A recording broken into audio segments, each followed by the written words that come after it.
Tom, there are two kinds of people in this world.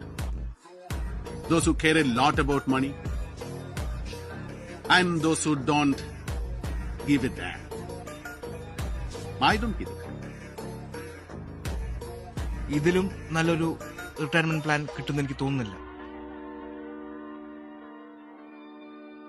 നിങ്ങളൊക്കെ ഇവിടുത്തെ ആൾക്കാരല്ലേ, അതുകൊണ്ട് മര്യാദയ്ക്കകത്തും ചോദിച്ചാൽ ഞാൻ അത് ഇവിടെ തന്നെ